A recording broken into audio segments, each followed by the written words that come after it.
Bem, estamos voltando à conversa com Tereza Kogo, que tem muita história para contar.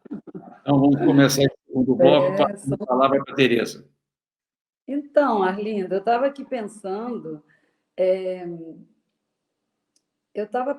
o seguinte, o que é que me aproximou de você?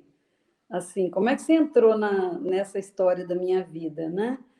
E aí eu não consegui localizar precisamente o momento, não. Me lembro de que eu trabalhava no Instituto Jones, aí seu nome era muito falado, porque você já tinha passado muito por lá e você frequentava muito ainda. Depois, na universidade, de vez em quando, uma palestra, mas eu tinha uma bronca, porque esse negócio de economista, eu tinha preconceito. E eu acho que ainda tem, viu? Então, assim, a minha pergunta que eu gostaria muito de te fazer como é que você lida com esses conceitos, né? Esse economês aí,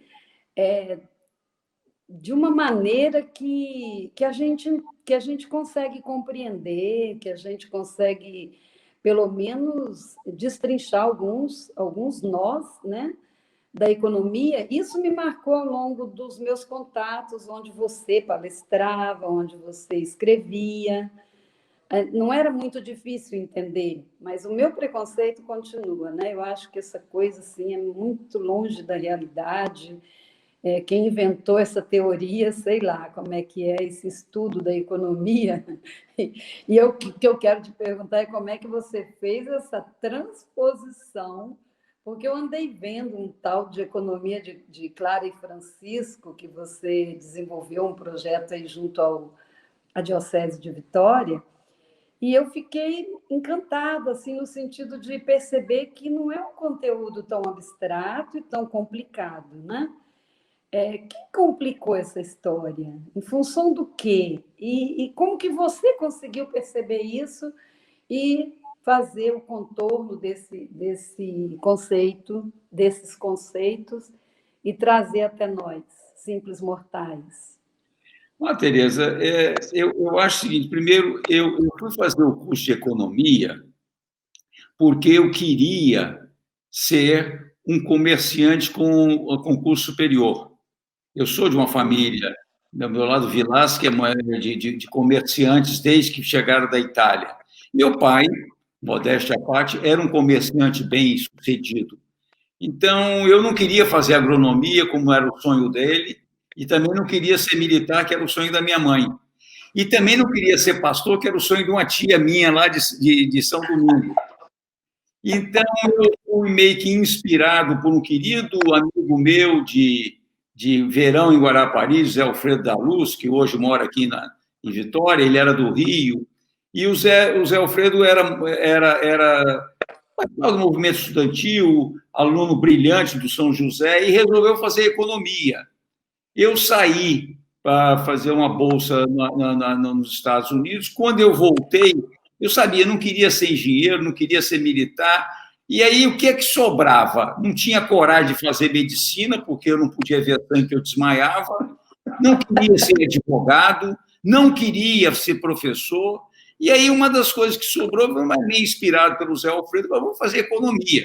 E era um curso relativamente simples, com professores muito simples, praticamente nenhum deles economista.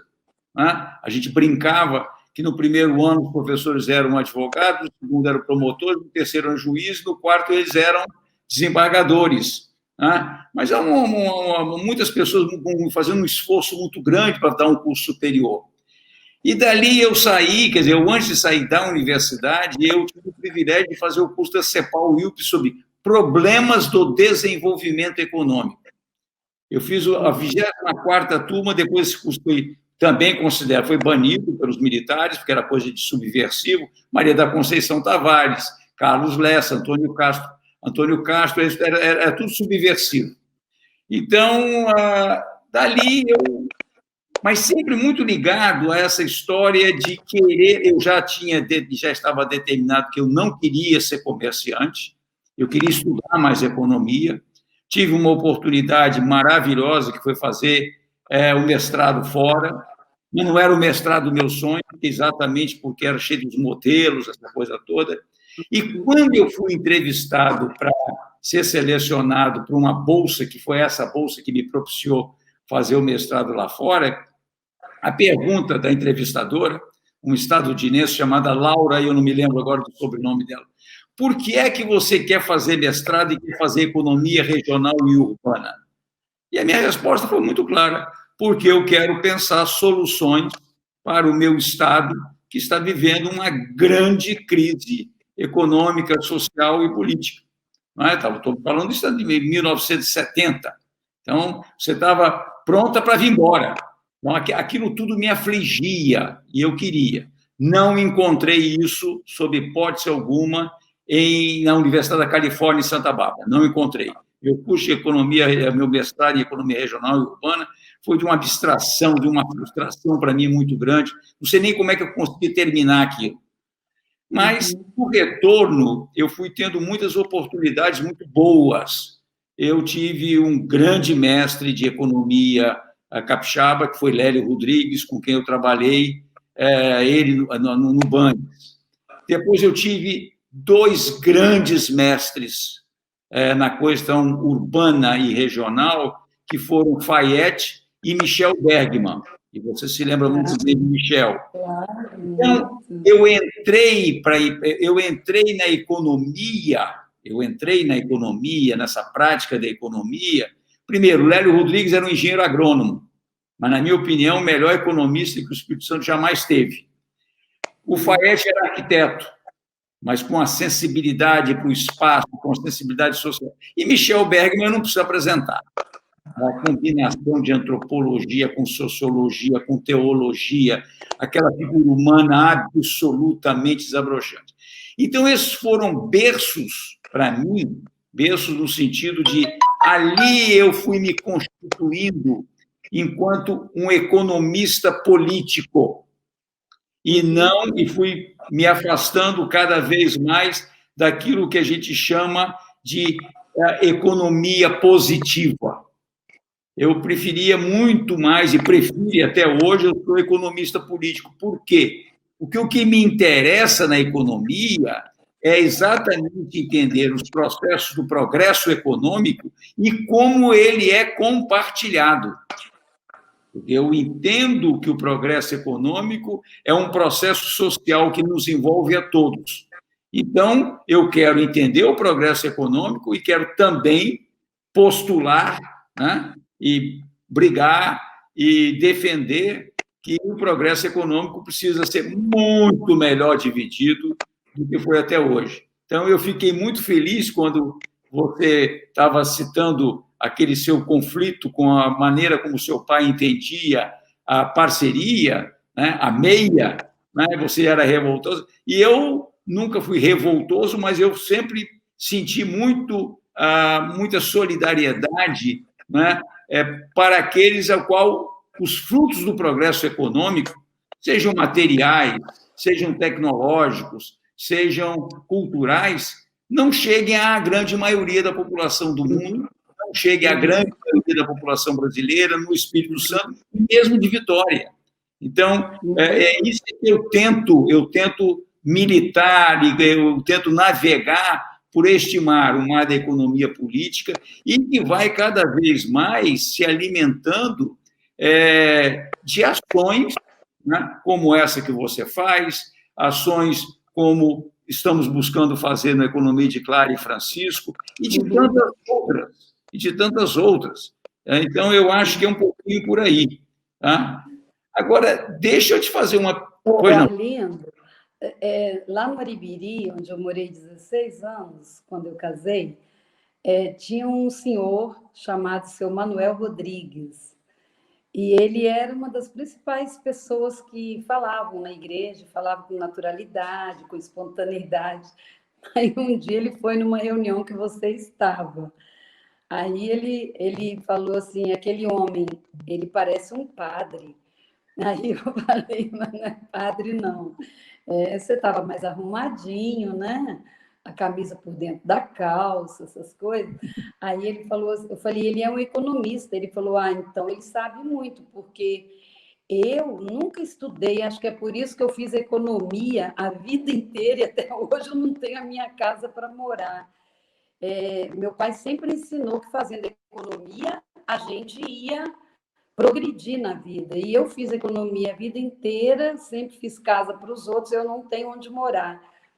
E me marcou isso no seu Manuel, porque esse conceito de economia, ele acompanha a gente, né? Mesmo lá na roça, nos grotões, tudo que a gente vai fazer, um mais velho fala, olha a economia, olha a economia.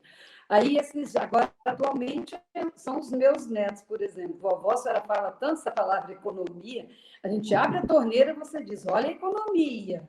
O planeta agradece, vamos economizar água, olha a luz acesa à toa, não sei o quê.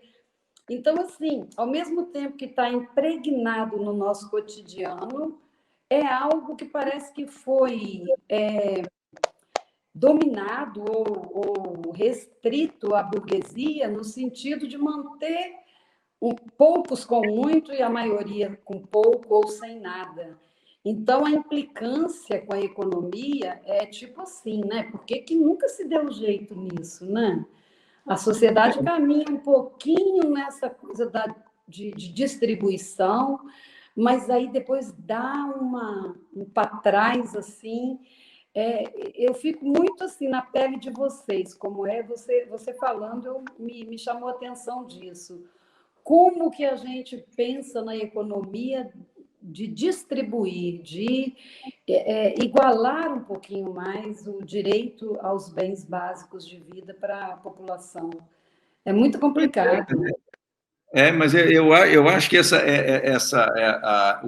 ideológico por parte de quem está no poder dessa ideia que já está entranhada em todos nós, né? Enquanto só gastar aquilo que a gente pode, tudo, eles usam isso ideologicamente para tentar nos impor, por exemplo, um ajuste fiscal. Que só quem paga são aqueles que têm menos. O ajuste fiscal é sempre feito em cima de quê? Das despesas de saúde, em educação, em cultura, em habitação, em saneamento, em transporte público.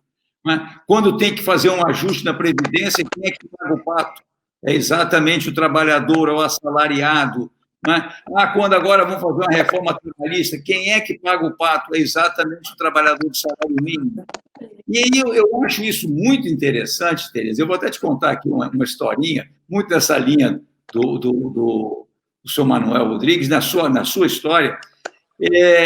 Quando meu filho mais novo, Augusto, era pequeno, e ele dizia que eu sabia que ia dar aula de economia, ele falava, papai começa assim com a conta da excelsa economia, porque eu impregnei os meus filhos com essa noção de economia, né?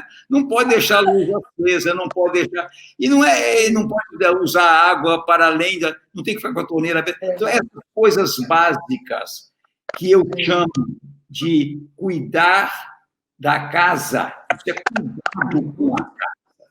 Né? Eu acho que essa é a noção que me informa em economia. Economia, no grego, é cuidar da casa. Né? Mas alguns entendem, e aí é toda a ortodoxia, todo esse povo que quer usar a economia como uma forma de dominação, seja diretamente, seja indiretamente, através da imprensa, o tempo todo, se você pegar um noticiário econômico da televisão, é de uma abstração desrespeitosa. Total. Então, interessa a eles que nós não entendamos nada. Né? Falou em economia, sei lá, financeira, essa coisa dos bancos, essa coisa dos investimentos, né? do dinheiro que não é dinheiro, que não circula, é muito abstrato para todo mundo. E isso interessa ser mantido, né? E aí você fica naquilo que eu chamo de economista de ascensorista, né? que, na minha opinião, não é economista, são financistas. Então, a bolsa subiu, a bolsa desceu. Bota num ascensorista antigamente, fala, elevador está subindo, elevador está descendo. Não informa nada. E o que mais me impressiona, Tereza, a qual eu me coloco numa oposição total, é que tem cada vez mais tempo para isso. E aí tem colegas nossos da academia que vão lá para reforçar isso. Então, observe isso. Quer dizer, eu, por exemplo, nesse momento, muito encantado com o Papa Francisco, porque o Papa Francisco sacou isso. Né? Então, quando ele chamou para uma reunião em Assis, que ele intitulou um encontro com jovens sobre a economia de Francisco, ele estava se referindo não a ele, mas a Francisco de Assis, né? E aqui no Brasil nós chamamos de Clara e Francisco. O que ele está dizendo é o seguinte, ele só aceitou se inscrever pessoas com menos de 30 anos de idade. Esses ainda estão menos contaminados. Né? Estão menos contaminados. Também nos aceitou os mais de 30 anos, alguns que são prêmios Nobel de Economia, né, para assessorá-lo, e outros de nós, dentro do qual eu me sinto honrado, para a gente conversar em reuniões paralelas. Então, observe, eu acho que esta é a economia, o qual que não tem nada a ver com o financismo. Você chamou a atenção aí. É só financeiro. E aí, quando é só financeiro, o que interessa? Aquilo que dá retorno financeiro. Né?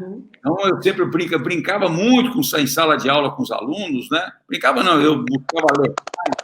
Quanto é que vale uma árvore em pé para o mercado?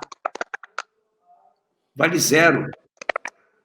Né? Vale zero. Por quê? Porque só vale se ela estiver cortada para ser transformada. Né? Quanto é que vale? Basta você ver como é que nós contabilizamos a história, como é que é feita a contabilidade de economia, a contabilidade social. Não existe pessoa, existe mão de obra. Né? Não existe natureza, existe recurso natural. Não existe necessidade, existe consumo. Então, essas coisas sutis e que você percebeu desde sempre. Você percebeu desde sempre, desde os primeiros contatos que a gente fez. Você me homenageava com essa conversa. Não, mas você transforma uma coisa um pouquinho mais clara. Ué. Mas aí uma parcela disso eu tenho que acreditar a meu saudoso e querido pai, não é? Que era uma pessoa com uma série de visões muito conservador. A minha família toda era muito conservadora, mas o papai tinha essas coisas do meio ambiente. Mas, Tereza, deixa eu te fazer uma pergunta. Espera aí. Meu pai era extremamente conservador em algumas coisas, na moral, por exemplo. Moral, para ele, é extremamente conservadora, né? Agora, no social, ele foi capaz de pegar o único terreninho que nós tínhamos, que com o passar do tempo ele conseguiu comprar um pedaço de terra. Ele fez a primeira reforma agrária que eu vi de perto. Ele dividiu em terrenos de 300, 400 metros e vendia de acordo com o que a pessoa podia pagar. Eu vi isso na minha juventude, eu achei lindo. Hoje é um bairro enorme lá, né? A Nova Brasília, deram o nome. E assim, o que é na prática, né? Eu estou indo para a cidade, para que eu preciso dessa terra? Então, ao invés de vender para uma pessoa, eu vou doar ou vender a preço do que eles podem pagar para tantas famílias. E foi bonita essa experiência. Quer dizer, um desafio de alguém que não tinha estudo nenhum, mas que tinha noção de que se eu posso distribuir com 30, por que manter a estrutura de um dono só, né? Pois eu acho que isso é muito bonito, né? E eu acho que é uma razão de orgulho da sua raiz. A gente vai parar mais um pouquinho, já a gente volta. Arlindo, o som não está legal, eu estou te ouvindo com muito ruído. Então, tá, vamos fazer um intervalo que a gente ajusta o som e já a gente volta.